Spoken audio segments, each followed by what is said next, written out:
নমস্কার বন্ধুরা, welcome to ST unique sports. তো খেলা কিন্তু সত্যি জমে গেল। সুপার কাপের কিন্তু আজকে গ্রুপ সি এর ম্যাচ ছিল, দুটো ম্যাচই নেক্সট লেভেলের ম্যাচ হয়েছে। তো ইস্ট বেঙ্গলের সামনে যে সেমিফাইনাল ম্যাচ অত্যন্ত কঠিন হতে চলেছে সেটা নিঃসন্দেহে বলা যায়। তো সেই ম্যাচ নিয়ে কথা বলার সাথে সাথে বেশ কিছু ফুটবল আপডেট নিয়েও কথা বলার রয়েছে এই ভিডিওতে। তাই ভিডিও শুরু করার আগে একটাই রিকোয়েস্ট, চ্যানেলে যারা প্রথমবারের জন্য এসেছো মনে করে চ্যানেলটাকে সাবস্ক্রাইব করে নিও, তাহলে প্রিয় দলের খেলার সমস্ত আপডেট তোমরা এখানে পেয়ে যাবে। তো চলো আর দেরি না করে ভিডিও শুরু করা যাক। তো শুরুতেই যদি আমরা আজকের প্রথম ম্যাচটা নিয়ে কথা বলি, মোহামেডানের মুখোমুখি হয়েছিল আজকে পাঞ্জাব এফসি, এবং পাঞ্জাব কীরকম পারফরমেন্স করে সেটুকু আমাদের দেখার কথা, কারণ পাঞ্জাব আর অপরদিকে বেঙ্গালুরু তারা কিন্তু পরবর্তী রাউন্ডে যাওয়ার জন্য টপ কন্টেন্ডার রয়েছে। তো সেক্ষেত্রে পাঞ্জাব আজকে নেক্সট লেভেলের পারফরমেন্স করেছে বলতে হয়। পুরো ম্যাচ জুড়ে কিন্তু পাঞ্জাব দুর্দান্ত খেলেছে। আজকে যদি রেজাল্ট তোমরা দেখো তো পাঞ্জাব আজকে 3-0 গোলে জিতেছে। রেজাল্ট ভাই এটা নয়, আজকে অন্তত 5 থেকে যদি 6টা গোল পাঞ্জাব করতো তাহলে সেটাকে রেজাল্ট বলতে পারতে, কারণ পাঞ্জাব দুর্দান্ত খেলেছে। ফার্স্ট হাফেই আমরা দেখতে পেলাম প্রথমে নিনথোয়ের কাছ থেকে একটা সুন্দর গোল, পরবর্তী সময় তাদের বিদেশি প্লেয়ার সামির সেও কিন্তু গোল করে 2-0 এগিয়ে রেখেছিল, এবং সেকেন্ড হাফে কিপচেন সে কিন্তু 72 মিনিটের মাথায় গোল করে পাঞ্জাবকে 3-0 ব্যবধানে জিতিয়ে দেয়।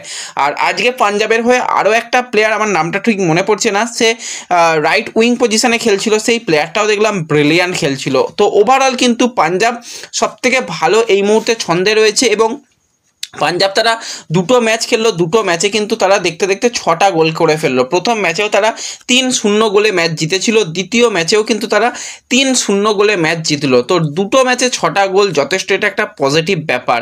এবং তারা আজকে নো ডাউট ভালো খেলেছে। মোহামেডানের পক্ষে কিছু করার ছিল না, তবু মোহামেডান যদি কিছুটা ফাইট দিত সেটা একটা দেখার বিষয় ছিল, কিন্তু মোহামেডান সত্যি কথা বলতে তাদের ধারে কাছে ছিল না। আজকে মোহামেডানের কিছুই করার ছিল না, একদম নিরীহ লাগছিল পাঞ্জাবের সামনে। এবং পাঞ্জাব যেরকমভাবে ইয়াং ট্যালেন্টেড প্লেয়ারগুলোকে তৈরি করেছে, নো ডাউট পাঞ্জাব কিন্তু সামনের সিজনে ওয়ান অফ দ্য কন্টেন্ডার থাকবে, যে টপ 6-এর আসার মধ্যে, এবং টপ 4-এও যদি পাঞ্জাব আসে অবাক হওয়ার কিছু নেই। বিদেশি প্লেয়ারগুলো আরও নিজেরা মানিয়ে নিলে দুর্দান্ত খেলা হবে। তো ওভারঅল যারা এই ম্যাচটা দেখেছো তারা বুঝতেই পারবে যে ইস্ট বেঙ্গল কতটা চাপে পড়বে, কারণ ইস্ট বেঙ্গলের বিরুদ্ধে কিন্তু এই দলগুলো আসার এখনও সুযোগ রয়েছে।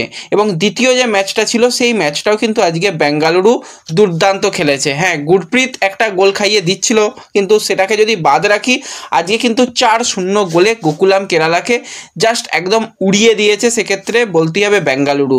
প্রথমে গোলটা শুরু করেছিল 5-6 মিনিটের মাথাতেই গোল করেছিল রায়ান উইলিয়ামস, সুন্দর প্লেয়ার এবং উইং পজিশন থেকে যথেষ্ট ডেঞ্জার ক্রিয়েট করতে পারে, আজকেও করছিল। এবং প্রথম গোলটার ক্ষেত্রে তাদের যে উজবেকিস্তানের মিডফিল্ডার যে ডিফেন্স যেটা পাস দিয়েছিল, ওখানেই ভাই অর্ধেক গোল হয়ে গিয়েছিল, বাকি অর্ধেকটা কিন্তু রায়ান উইলিয়ামসের কাছ থেকে দেখতে পাই। এর পরবর্তী সময় কিন্তু ভিনিত ভেঙ্কটেশ সেও কিন্তু একটা সুন্দর ভালো গোল করে সেখানে কিন্তু বেঙ্গালুরুকে এগিয়ে রাখে। এবং সেকেন্ড হাফের শুরুতেই কিন্তু আবারও সেই রায়ান উইলিয়ামস সে কিন্তু গোল করে, খুব সম্ভবত নিখিল প্রভু সেই লং একটা বল বাড়িয়েছিল, সেটাও কিন্তু ডিফেন্ডাররা ঠিকঠাকভাবে তারা নিজেদের পজিশানে ছিল না, এবং সেখান থেকে রায়ান উইলিয়ামস গোল করতে ভোলে না। এবং পরবর্তী সময় সুনীল ছেত্রী সেও কিন্তু গোল করে। তো 4-0 গোলে কিন্তু বেঙ্গালুরু জিতে গেল। এবার ভাই লড়াই জমে গেল। লাস্ট ম্যাচ যেটা রয়েছে সেখানে কিন্তু পাঞ্জাব এবং বেঙ্গালুরু তারা কিন্তু মুখোমুখি হবে। আমরা হয়তো ভাবছিলাম যে বেঙ্গালুরু কিছুটা অ্যাডভান্টেজ পজিশানে থাকবে, বা পাঞ্জাব হয়তো কিছুটা অ্যাডভান্টেজ পজিশানে থাকবে, কেউ কিন্তু অ্যাডভান্টেজ পজিশানে রইল না। দুটো দলই কিন্তু সমান জায়গায় রইল। দুটো দল দুটো ম্যাচ থেকে 6টা পয়েন্ট পেয়েছে। দুটো দল দুটো ম্যাচে কিন্তু 6টা গোল করেছে। পাঞ্জাবও 3টে গোল করেছে, আগের দিন বেঙ্গালুরু 2টো গোল, আজকে 4টে গোল, তারাও 6টা গোল করেছে। এবং দুটো দলের ডিফেন্স জাস্ট আউটস্ট্যান্ডিং বলতে হয়, পারফেক্ট ডিফেন্স কিন্তু দুটো দল করেছে। দুটো দল কিন্তু দুটো ম্যাচে কোনো গোল খায়নি, ক্লিন শিট, তার মানে গোল ডিফারেন্স সমান, পয়েন্ট সমান। শুধুমাত্র এবার হেড টু হেড তারা মুখোমুখি হবে, যারা জিতবে তারা কিন্তু ইস্ট বেঙ্গলের মুখোমুখি হবে। তো যারা জিতবে তার মানে বুঝতেই পারছো, একটা দল তারা কিন্তু 3টে ম্যাচই জিতে তারা কিন্তু ইস্ট বেঙ্গলের বিরুদ্ধে খেলতে আসবে, যারা জিতবে। ড্র হলে ভাই যে কোনোভাবে ওই পেনাল্টি করে হলেও তো শেষ পর্যন্ত তাদের নিয়ে যাওয়া হবে, যে একজনকে তো গ্রুপ চ্যাম্পিয়ন করতেই হবে, দুটো দল তো যাবে না। তো সেক্ষেত্রে একটা দল তারা কিন্তু জিতেই আসবে, তারা কিন্তু 3টে ম্যাচই জিতে আসবে।